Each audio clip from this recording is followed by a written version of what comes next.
Yossi Goslin of the Third Apron. Yossi, thank you so much for joining us on kind of short notice. I know there's been a lot running around. People are getting signed. Somebody might get signed while we're talking here. Could be Dennis Schroeder to the Kings. How you doing? I'm doing well. Thanks for having me on. Let's start here. The Keon Ellis thing, right? I pull up my phone. Kings fans are just freaking out about it, and I get it. You know, there hasn't been a ton to cheer about for the Kings in a couple years now since the Beam Team season. Keon, really that found money type of player. That's how I like to describe him. And everybody's saying, decline the option, decline the option, extend him right now. And the Kings don't do it, coming off a draft that a lot of people were excited about. Can you give us some positives to the Kings accepting Keon's option moving into this season?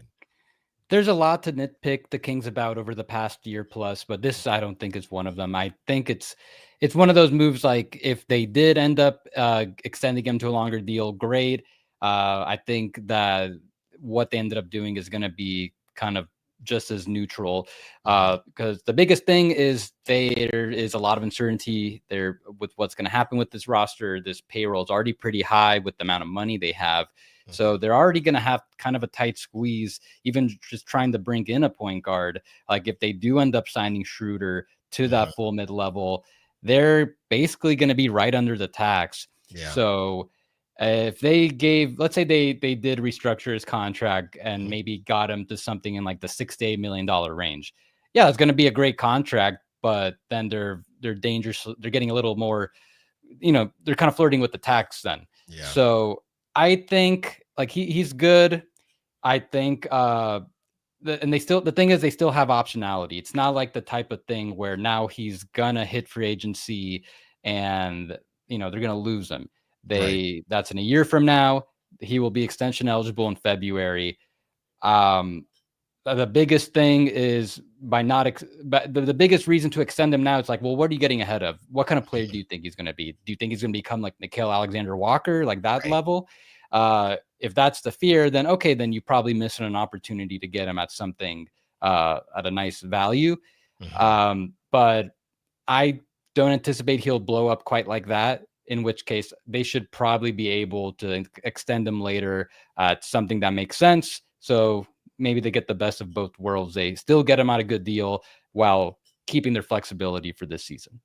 Yeah, and, we joke about having purple-colored lenses on and maybe overvaluing certain players, and every fan base does it. With Keon, there were a lot of national names and national platforms kind of giving him love. So I don't think it's as much as the purple lenses, but there is some of that as well. You get a guy like Scott Perry coming in who he's just putting on the purple glasses, but he's been watching objectively for the last couple of years here. And maybe to your point, Yossi, he feels as if, yeah, Keon's a good player, but this is a team that hasn't made the playoffs. We can't sit here and kind of strap ourselves up even more unless we do think he's going to take that next step. Let's go here, Yossi, talking to Yossi Goslin of the Third Apron. Let's go here what everybody has kind of been fearing, and you touched on it a little bit right now, but just to dig a little bit deeper, what are the negatives of accepting Keon Ellis's option?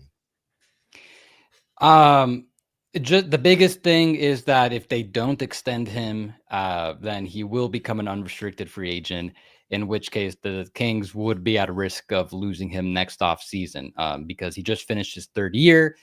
You can only be a restricted free agent as a former second-round pick or undrafted player within your first 3 years. So he's out of restricted free agency eligibility.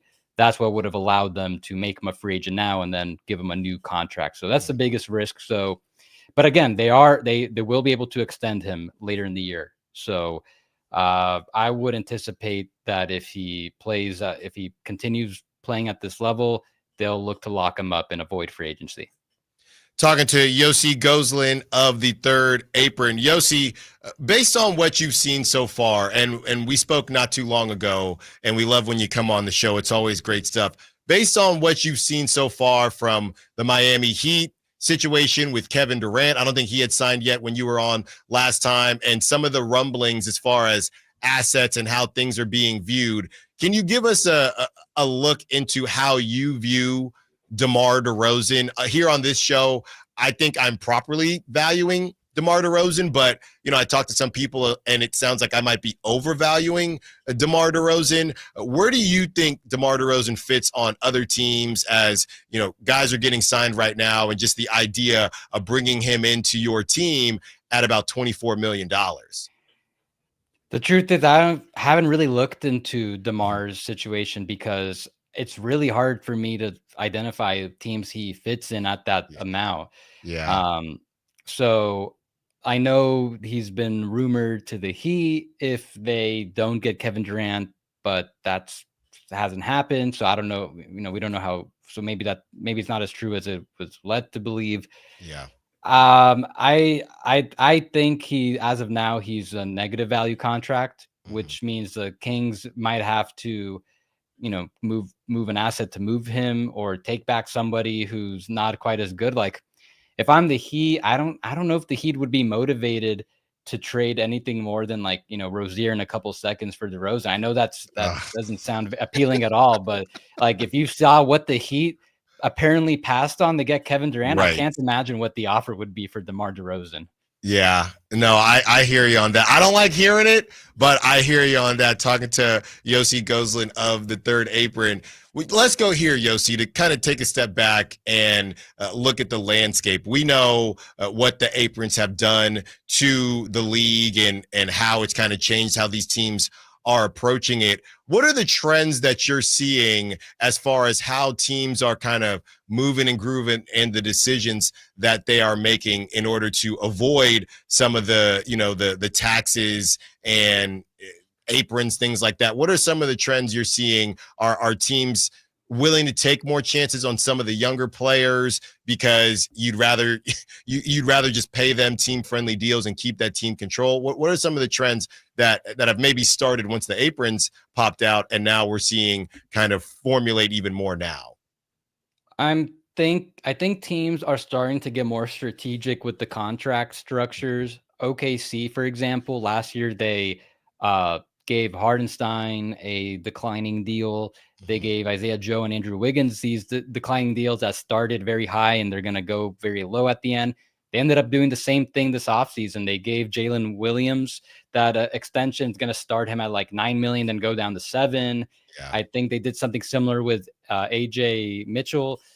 The Nets seems like that's how they're going to strategize so they can still have a lot of cap space next year. So that I think they're looking at ways like that to do it. And then also as far as the long term, last year we saw a lot of players get squeezed, but I think that was more so a result of the salary cap not going up at all. Now the cap went up 10%. And now we're hearing about all these role players. The best players that are going to get moved in free agency are Nickeil Alexander-Walker, Ty Jerome.